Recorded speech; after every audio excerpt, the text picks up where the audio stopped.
hold on, I'm making more money at this side hustle than I am at a full week at my job. Something shifted, and I'm like, this is it. This is what I've been searching for.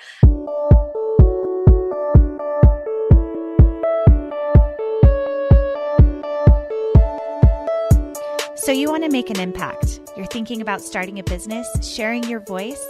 How do women do it that handle motherhood, family, and still chase after those dreams? Well, listen each week as we dive into the stories of women who know. This is Call Me CEO.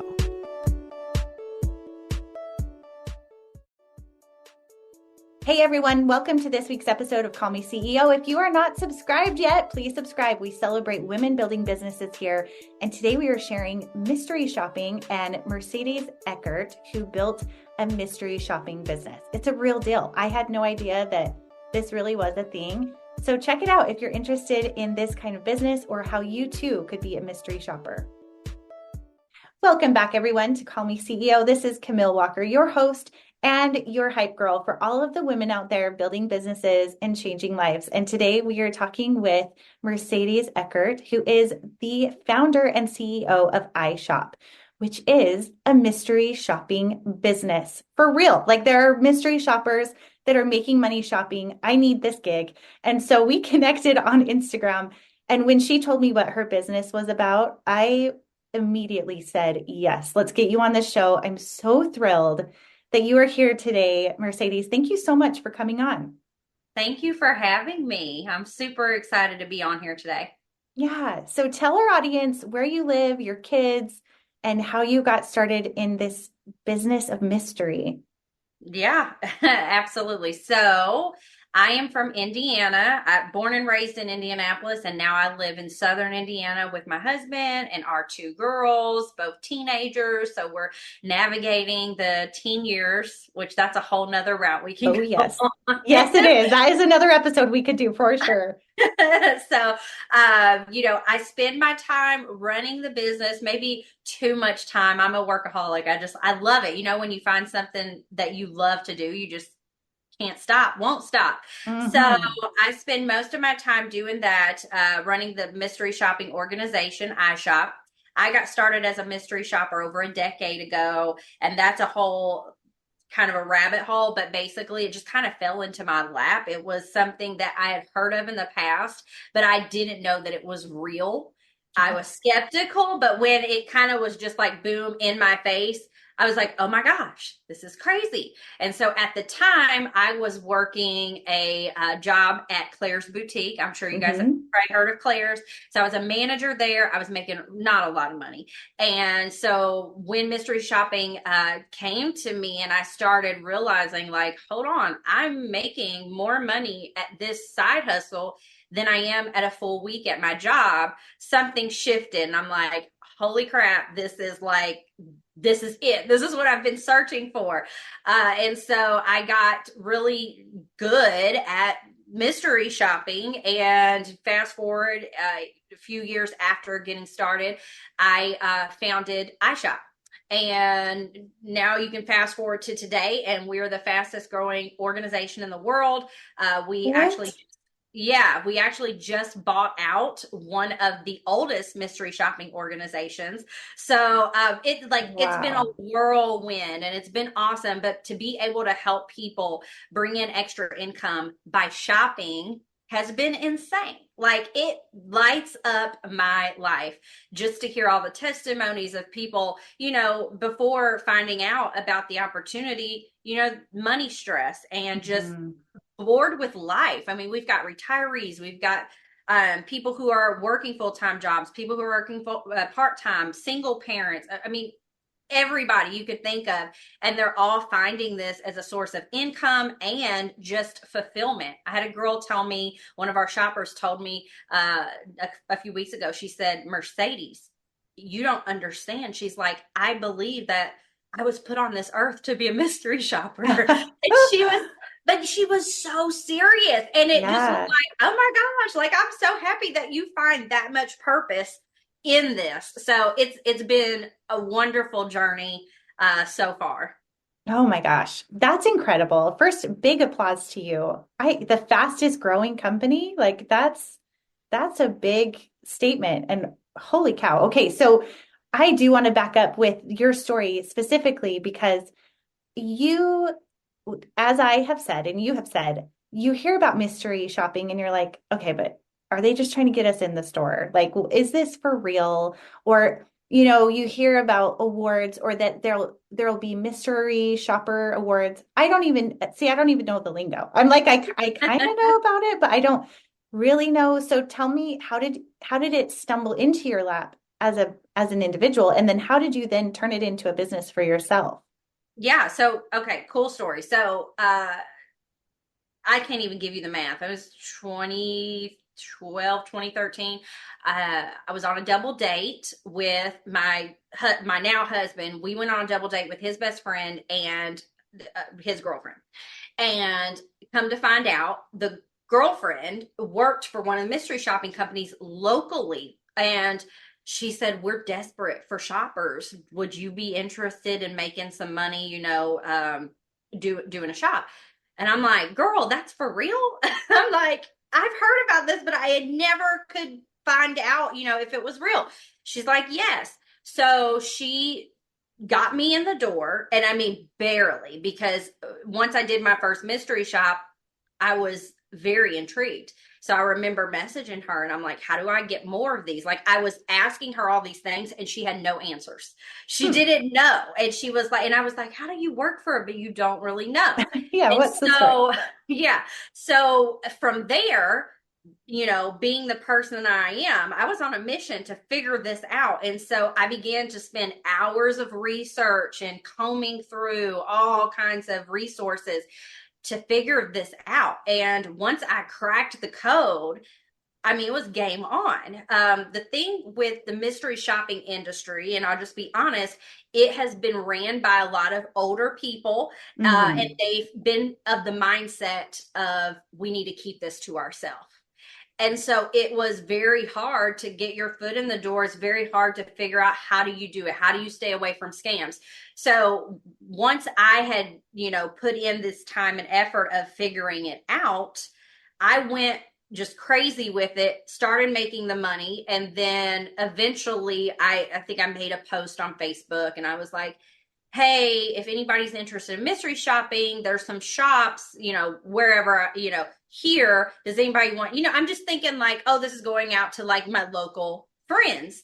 And so the response I got was overwhelming. And I was like, light bulb, like people are interested in this, but there's nobody to really show them how to do this. So I took everything that I learned, as many of us entrepreneurs do, right? We're a step ahead of everybody else. And so we package that and sell it to them, right? And I'm like, okay, well, I'm going to start teaching classes.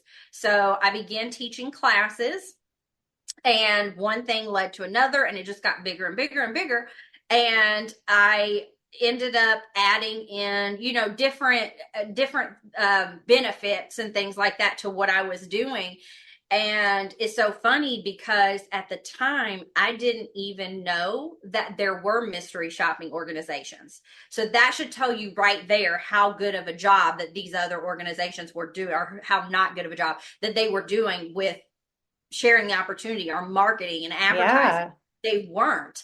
And so I didn't know about them. So as I created iShop and began to implement all of these different benefits, I did that all from up here. I didn't have a blueprint to go off of. I didn't even know something like this existed until a few years after starting iShop. And then I had someone reach out to me, and they were the owner of one of the organizations, and they were like quizzing me like, who are you and what are you doing? But you know what? I was like, oh, I didn't know this existed. Okay, this is crazy because I just built my own one of these. It looks a little bit different, but oh my gosh. And so was it a friendly call? Were they like, what are you doing? How dare you? Or was it like, oh, welcome to this mystery hall? I don't know. It's like, so actually the call, which is so crazy, the call was from the founder and president of a company or of an organization, the one that we just bought out.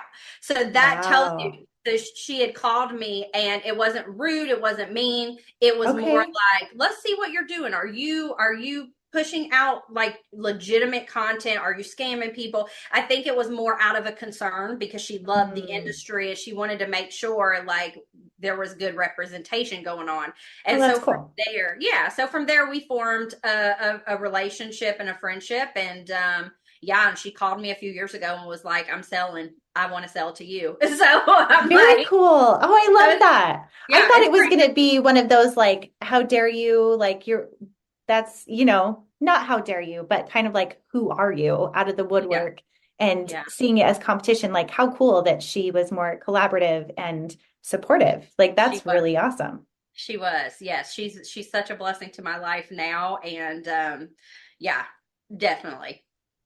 Okay, so you have this group, you have this Facebook, you're doing the lessons. When does it become a domain and something that people are signing up for? I still consider this a pretty unknown industry, like we said. So how do you contain the interest, but then also grow the business? It seems like it's a really unique situation. Yeah. So first, family and friends, right? That, and then that circle began to grow because people would tell others.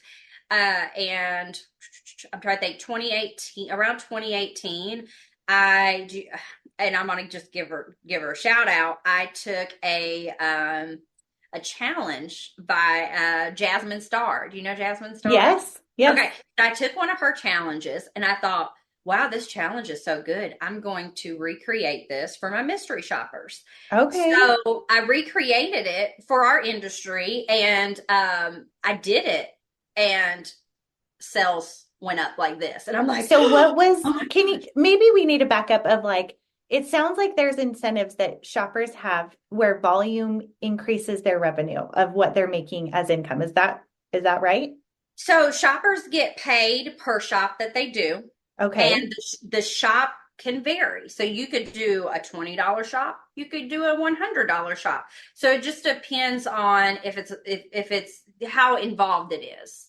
Does that Okay. make sense? Yes. And so maybe that's like crossing the T's of like, what is this shopping experience like? Is it clean? And I don't know, like, what are they looking for and Yeah. how, So let's definitely back up and let me tell you. yeah, I probably should start with that. So what is a mystery shopper, right? What do yeah. they do?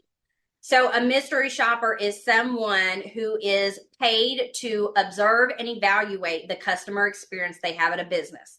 Mhm. So mystery shoppers are paid to go into just about any type of business that you can think of: grocery stores, gas stations, movie theaters, church, strip club, the car dealership. Like, it's insane. But every business, not every business, but a lot of businesses use mystery shopping programs to get an inside view of what's going on in their locations. Because let's face it, Okay. we've all seen that show Undercover Boss. Do you Yes. remember that? And they would Yeah. send like the CEO or the president, and they'd go undercover as an employee. Okay, that makes for good TV, but it's Hmm. not real life. So Hmm. in real life, they're sending in people, regular people, undercover as customers versus employees, right? So we get to be the eyes and ears of the company, right? And report that back.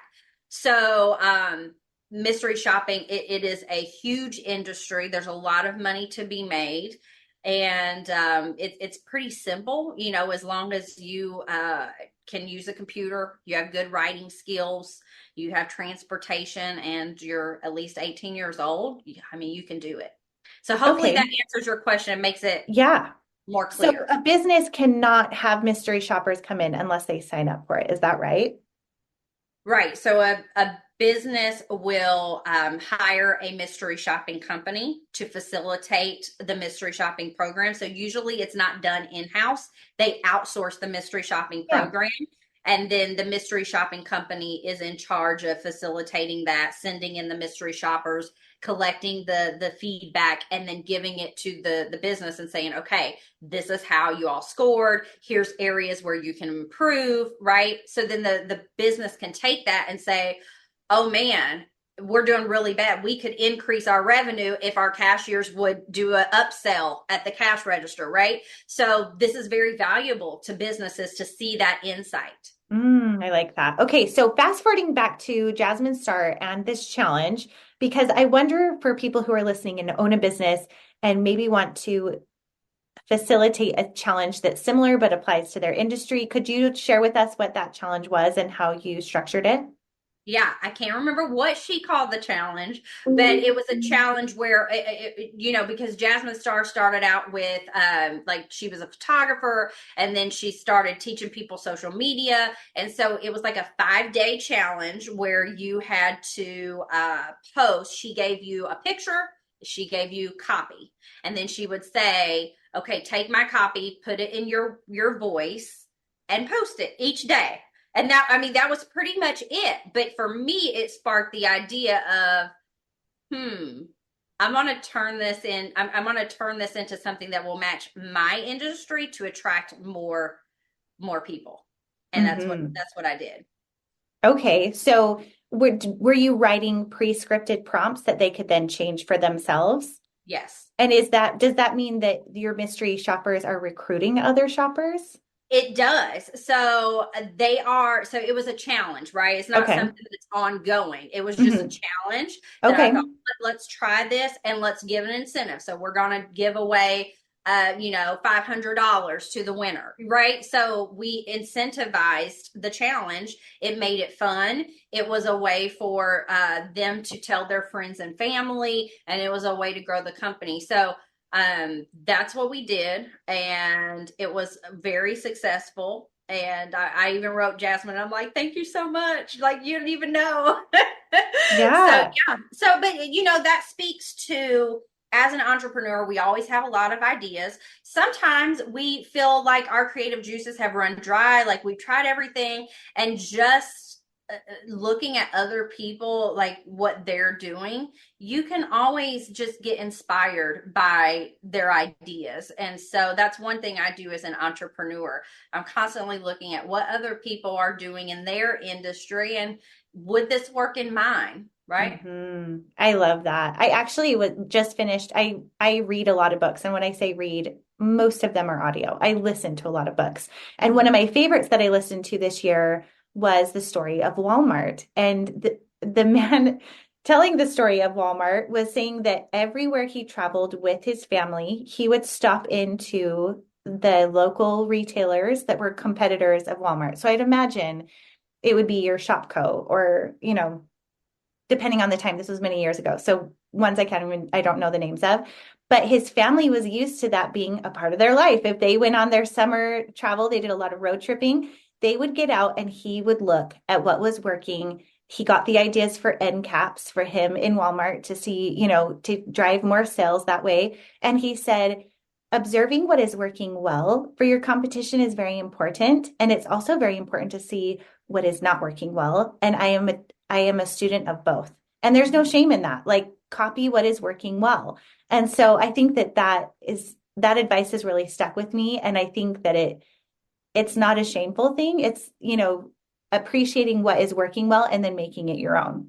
Yeah, absolutely. I love that. I'm gonna have to look into that story because I Yeah. don't know. I'm not familiar with it, but good Lord, he created a huge corporation, which is awesome. Yes, I think for you especially with it being retail and the customer experience, and that was really what Walmart was built on. What a lot of it was the customer experience and having that be a positive experience. So yeah, for sure, read that book. I'll link it below. I'm trying to remember what the name of it is. I think it's just his name, but I don't want to mess it up if I get it wrong. So I will link it below. I'll send it to you in a message, but it's a really Yeah. good one.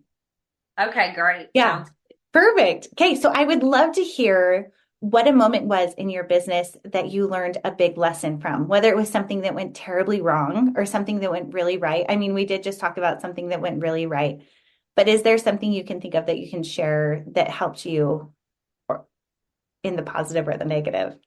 Yeah, well, I guess since since I've just said a positive, that was a major positive. Let's see, negative, something that happened that was negative, but I learned from. I would say, um, Okay, so recently we just did an acquisition, right? Bought out another company. I thought I did my best, my due diligence. Like I'm like, we're gonna go into this, we're gonna, we're gonna do this and it's gonna be great. I mean, you know what I mean? Because I didn't know how they would receive me, because a lot of the members, they're a lot older than me. I mean, they're my grandparents' age. They're not used to how I do things in my company at all. But that's the reason why it works. You know what I mean? Yeah. Yeah. Things change for sure. Yeah, I was so nervous. Like, how are they going to receive me? And, I went back and forth on how to integrate them into what we're doing. And I would say it did not go as planned. And so in hindsight, I'm like, okay, if we end up buying out the other one, I know I have a better idea of how I will integrate so that they kind of feel like they're not a fish taken out of water. You know what I mean? Like Yeah. they feel not like I'm in a completely different place and the only thing I understand is mystery shopping. So I learned some lessons to help combat some of the negative experience that I had with that. Yeah. It makes me think of, I mean, any acquisition, there's going to be bumps and trials along the way. I almost feel like it's parents getting divorced and you're coming into a new family. Or Right. I remember as a kid having a teacher in the classroom and then having a new one come in. And of course, it's going to be different and that those changes can be challenging. So what are some of those lessons that you have learned or that you would do differently? Well, it's very industry specific, but I would honestly, specifically, one of the first things that comes to mind is I would keep them in their own community, if that makes sense. So we have groups, and I think, and here's the thing, you brought up a good point. You're switching teachers. The same thing happened to me in high school, and I remember we all loved our teacher. He was for broadcast. It was our broadcasting class, and when he announced that he was leaving, he said, I want you guys, I brought in a book and I want y'all to read it. It's called Who Moved My Cheese. Have you heard that book? Oh, yeah. And so he was trying to prepare us. You know what I mean? And we were just like 16, 17 years old. And that has always stuck with me because humans typically, for the most part, we don't like change. And especially like what you said with a big change where it's like, okay, this has been this way for 15 years.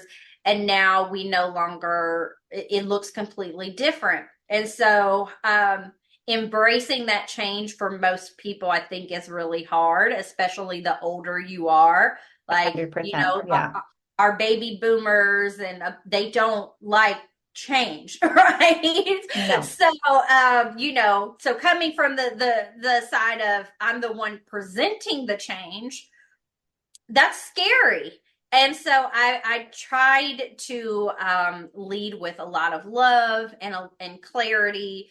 And I think, some people got it, some people didn't want to receive it, and that's okay. I learned things that I could tweak, like I said, kind of maybe keeping them in a community that was still just what they were used to, and then giving them the option, right? Instead of integrating everything at once. I think that was a big thing that I learned. But I also learned that no matter how hard you try, you're not going to win 100%. Yeah, you can't please everyone. No way. Yeah, for sure. I'm curious about, as you were growing your business from Facebook, friends and family to, I don't even know. Are we talking? I'm for sure we're talking thousands, but how did you then organize the facilitation of the secret shoppers and recruiting the secret shoppers? Did you have a program built? Like, how did you keep it all straight? Okay. So we're an organization, which we are different from a provider. So a mystery shopping provider is the one who provides the work. They provide the shops. They are the ones that partner with, the businesses. We are the ones that do the training, the recruiting, the training, the supporting, right? Okay. So I recruit, right? I taught a class, so I recruited people to the class. I taught the class, and then it was more so, hey, if you want continued support, you can join our membership, right? So as we grew, I mean, I gotta be honest, a lot of people ask, well, how did you become successful? It's not one thing. It's a lot of For hard work. sure. It's a lot of determination, but I swear to you, it's a little bit of luck mixed in there as well. Like Sure. I look back and I'm like, oh my gosh, like how did this so very seamlessly and not a ton of bumps in the road, just kind of progressed beautifully. And I'm just like, thank you, God, because there's no way. I mean, some people work very, very hard and still don't get the results that they're looking for. And so Mhm. I know that there's a little bit of power from above that helps, that goes a long way when you are working a business. So, yeah. Okay, so I'll reframe a question because I think that does answer it, but I'll get a little bit deeper. Sure. What programs are you using for organization management? I know you said Jasmine Star. I know she's like a Kajabi fan, like Amy Porterfield is. How do you house your trainings and take care of all of that? Great. Great question. Kajabi. Okay, Yeah. perfect. Yeah. I I'm use totally Kajabi too, so I'm a okay, Kajabi good. fan. Yes, Yeah, and I'm if so glad.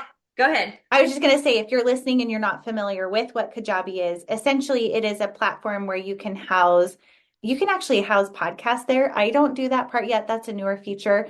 But if you have training videos, learning materials, there's even group and group management in the platform. I actually am an affiliate for Kajabi, and I will put my link in below. If you're interested in checking it out, you can have it for the first month free. But their technology for organizing people and lessons and video and all of the materials is top notch. I'm a big, big fan. It sounds like you are too. So that's my little plug. You can check it out below. And yeah, tell us about your experience with that.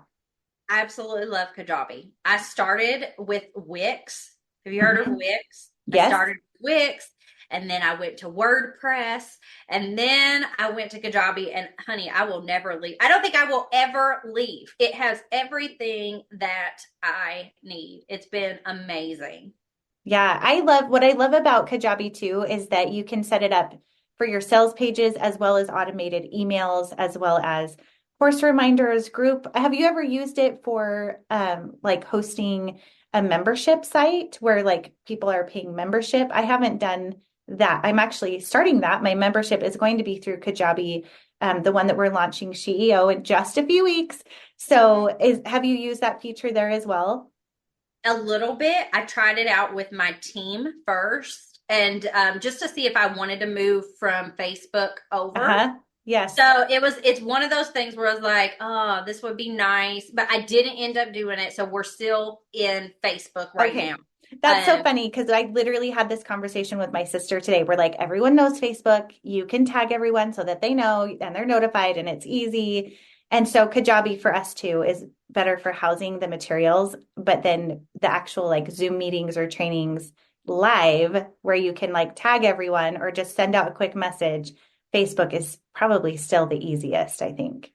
Yeah, it is, but I see a lot more people moving over Hmm. into whether they use Kajabi or the other ones.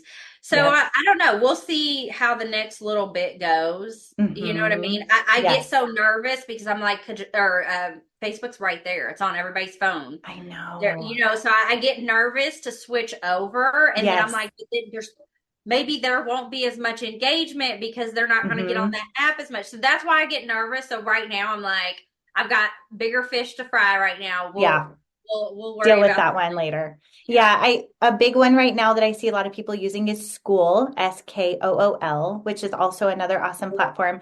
And another new emerging app also can be used web and phone is called Circle, which you can host live events and you can also do messaging and groups within groups, which is cool. So you can check those out if that's something that you're interested in. So okay, so cool. So you have your platforms, you're doing your training, you have it all coming together. At what point now, where you're in the space of fastest growing, how are you managing all of it? You're a busy mom. You have how many employees and how many shoppers right now? Yeah. So we have five employees, so five paid positions. We have 10 volunteers. I feel like we have quite a bit, and it's enough to handle everything. Um, what was you said how many? There was something else you Shoppers. asked. How many shoppers? Oh, shoppers. So we've trained over four. Are we at 15? We're almost at 15,000. Wow. Yeah. That's amazing. So if there was someone who's listening, I am sure of it, that someone is listening and they're thinking, I want to be a mystery shopper. Is it hard to sign up? Like, are you still trying to get people in? Yep. I mean, that's my main job, That's your girl. job. You're like, yes, please. Thank you for saying that. Yeah, so we have a free webinar. You can go to our website, www.ishopagp.com, and you can sign up for that free webinar. And it is me on the webinar, and I kind of go through, share more of my story, give you more information, enough for you to decide, okay, I want to give this a try, or maybe it's not for me. But yeah, you can take our free webinar anytime. And what could someone expect to make doing mystery shopping? Okay, this is like one of the most asked questions. And I'm going to say this, it truly does vary. So let me just I will throw out numbers just to help you, but Yeah. we have people, like I said earlier, from all walks of life, different states, just different schedules. So the first thing is mystery shopping is flexible. So you are you're your own boss. You can shop when you want, right? Which is very good. So we have a lot of people that work full time, and this truly is their side hustle. So let me give you a number. Out of the people that have full time jobs and do this on the side, they're averaging around $300 a week on top of their full time job just by doing this. Maybe doing something on their lunch break, doing a few on the weekends. So that adds up quickly, right? For a side hustle. And then we have shoppers who do this full time who are making 1,000 or more a week. We had one shopper, she finished up the month of March with $7,700. So wow. It's such a wide range, but it all has to do with, your lifestyle and how much of this you want to do. Yeah, it kind of reminds me of being like an Uber or a Lyft driver, where it's like, how much money could I make? Well, how many hours do you want to be doing it? And that is a result, which is cool too, because it's flexible and then you can pick up, whatever you want, which is awesome. Yeah, and with DoorDash and Instacart, which I've totally tried out both because I wanted to see for myself, how does this compare to mystery shopping? Great gigs. I think we live in such a cool time that there's so many ways to make money. I just told somebody the other day, there's no excuse. Like there's something for everybody. We can all find a side hustle to do. So anyway, with DoorDash and Instacart and those delivery services, you usually top out around 25, 30 an hour. So with mystery shopping, you're not paid by the hour. So you can make a lot more. I've sat on my couch and made $300 in 30 minutes. I've made. So you can do it online, or what do you mean? There are shops that you can do on the computer, and there are shops that you can do on the phone. So basically, you could, they might want you to call some businesses and ask them a few questions. I've totally sat at my kitchen table and made $100 in an hour from making some phone calls. So, and when you're shopping, are you using your own money? Is that part of the equation that you have to take into account? Yeah, so that's another. I love this because you're hitting all of the questions we're used to, which is great. So yes and no. So one of the common misconceptions is people think mystery shopping is you get free stuff. You pay and then you get reimbursed. That's it. They don't realize that you actually make a profit, that you actually are making money. So there are shops that don't require any purchases. Matter of fact, some of my favorite shops, they're apartment shops where I have to go in, pretend that I'm looking for a new apartment and just take a tour. I don't have to buy anything. I'm just having a conversation with the sales agent. Then there are shops like restaurants. Well, how are you going to evaluate the service if you're not eating there, right? Right. So like a restaurant, you'll go in, you will pay for your food, but you'll get reimbursed, right? Oh. So you have the option to do shops that do require purchases and those that don't. That's awesome. So one question, and this is probably a trickier one because I'm like that. I'm giving it to you. What do you do when you have a bad egg? Let's say that there's someone that is signs up to be a mystery shopper, and for whatever reason, I don't know if this has happened to you, but maybe they don't do the job well, or they're belligerent, or they're just not keeping their end of the bargain, whatever that is. How do you filter them out or let them go in a way that they're no longer representing you? So, because we're not a provider, we're an organization, we just have a very different function from the provider. So, this would be a decision that the provider makes. Oh, so you So, don't even have to. You're just the training education side, so you're not held to right. that. Okay. That's even better for you. That's Yeah. Yeah. awesome. Yeah. Okay, So cool. yeah, I don't really have to deal with that. Now, if I have, we do partner with the providers Hmm. so they partner with us to send them train shoppers. And so if a company does say, "Hey, you sent us this person and they are completely, horrible," well, for one, I don't have control over people's actions, but if I need to reach out to that person and say, listen, get it together, you know what I Hmm. mean? I Hmm. mean, I can do that, but I don't have, we at our organization do not have the ability to shut them out or, cancel their account and say, hey, you can't do shops with us because we don't provide the shops. Okay. Yeah, that makes sense. So moving forward, I mean, you've been doing this for over 8 years. What is your vision for the future? Where do you want this to go? I want this to be very big. Like that's my goal. Honestly, I want to be number one, right? And when I say number one, I want to be the largest organization. And also, I tell people here's the vision that I have, and you'll probably understand this. I don't know if you've ever been in like network marketing or anything. I'm familiar Most with it. Mo- Most people have tried dabbled in something. Well, I remember dabbling in Mary Kay, okay, Hmm. Hmm. which didn't work out for me too well, but it's okay. I've got people and family members that they do wonderful with it. But one thing that I learned while being a consultant is it was a lot of fun. They Hmm. hosted a lot of fun conferences. I mean, they had convention centers full. They were giving away cars. It was just so motivating. And that is something that is the bigger vision of our company. I mean, yes, in numbers, I'd love to be the largest, the biggest, the best. But seriously, when you break it down, my vision is to really motivate people to change their lives financially. I have big visions. We do host like an annual conference.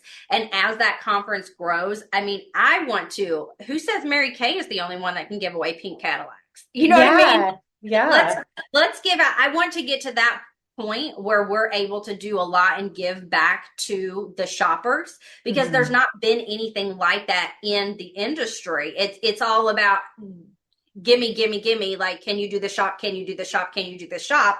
Obviously, they get paid for it, but where's a reward system? Where are the accolades and the recognition? Because these people are putting in hard work, and so we've already begun to implement those things. It's just growing it to the point where those awards or those what's the word, like the things that we give out to reward them. I want that to be bigger. I want that to be better. I want it to be, you know what I mean? So Hmm. I want people to scroll down their feed and somebody's, celebrating that they just, hit a milestone in their mystery shopping business. So hopefully that gives you an idea. Yeah, I love that. If you could tell yourself from the very beginning some advice that you've learned from looking where you are now, what would you have told yourself? A lot of things. I would say you can't please everyone. Always be yourself. Don't be intimidated. And be creative. I Try like it that. all. Yeah. Well, there are two questions that I've asked every guest that comes on the podcast. And one is a motherhood moment that you've had recently that you would like to share. And that can be a short story, something that happened. It can be happy, sad, funny, whatever. And the second question is, what are you reading, watching, or listening to? Okay. So let's see. I'll tell you, both of my girls are teenagers. So that's been a very interesting journey. Um, But I would say one of the things that I have like recently that's just like been warming my heart is just to see my children blossom Mm. into who they are becoming as young women, and just seeing they have a heart for the Lord. And that really blesses me the most is, when you're a parent, you raise your child a certain way and you raise them to be a good citizen. You raise them, like, hey, I'm trying to shape you into a good person. And so when they start to live out some of the things that you've taught them, it makes you feel really good. And Yeah. so I've been really proud of them, as they grow up, and it's just a different time in their lives because you don't have that same control when they're little. You Hmm. put them to bed, it's nap time, it's bedtime, they're older now, it's like they've got a lot more freedom, and with freedom comes, responsibility and decisions. And so you can't always make those for them. And so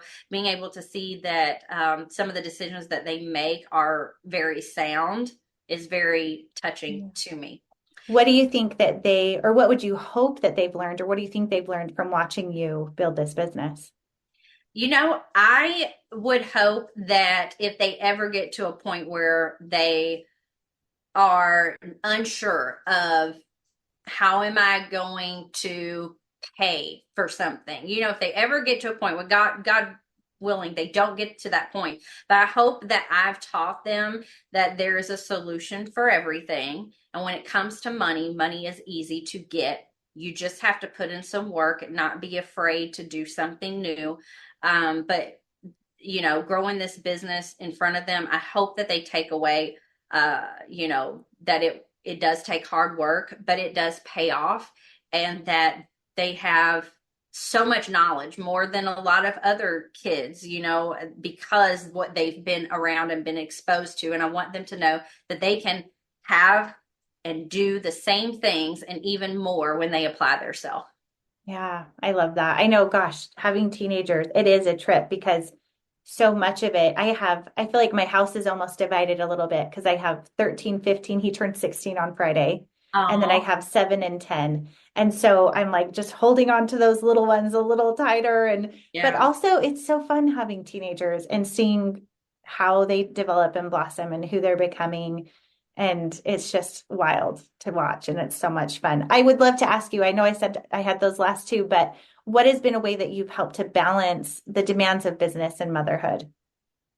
You know what? I think, and being honest, like, it's hard to balance Hmm. everything. It really is hard, but I think I'm doing it. I mean, I don't think I'm gonna have any like big regrets, like, oh, I should have done this more, that more. Like, you know what I mean? I do what I need to do. I get whatever they need help with and get done. I get it done. I think the biggest balancing act for me is not really the responsibility, because women, we're just awesome and we can just spin circles around people. We're good at multitasking. So for me, that's easy. The other part is just kind of spending that quality like one-on-one time and Hmm. finding things that you both like to do, because when they get teenagers, they have what they like to do and they're not that interested in everything that you like to do. So it's like finding that common ground so that you can have that time together. Yeah. Oh, I love that. All right. So, what are you reading, watching, or listening to? And if you have one of each, that's great. If you just want to share one, that's fine too. Okay, so I'll just be honest. I like fiction. And I know it's so funny because whenever I'm in a group of entrepreneurs, everybody's talking about, like, I'm reading this book, I'm reading that book. I like fiction, and here's why. I like to have an escape, Hmm. okay? Because as an entrepreneur, and I'm assuming most are like me, my brain is nonstop. I mean, before I go to bed, I've got an idea. Oh my gosh. Okay, a new email Yes. sequence, a new offer, it's like it's insane. And I have to have that time to slow down. Hmm. So Yep. when I go to the library, which the library is one of my favorite places, I will go and I will get a fiction, a murder mystery, something like that. It relaxes me. And so when I'm relaxed, my personal and my business life go a lot smoother. Yeah. So that is the answer. It's fictional books. I just finished one yesterday and dropped it off at the library, and I'm like, okay, on to my next book. So, was it a good one? What was it? Yeah, it was called The Marriage Game. It was pretty cute. Okay, cool.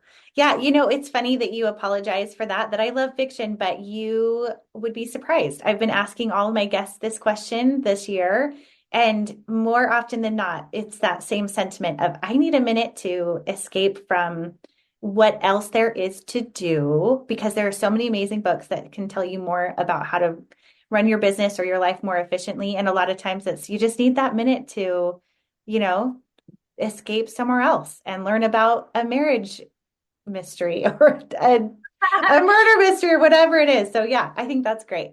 Well, this has been so wonderful. Thank you so much for being a guest. And of course, for everyone who is interested, we will put the links below.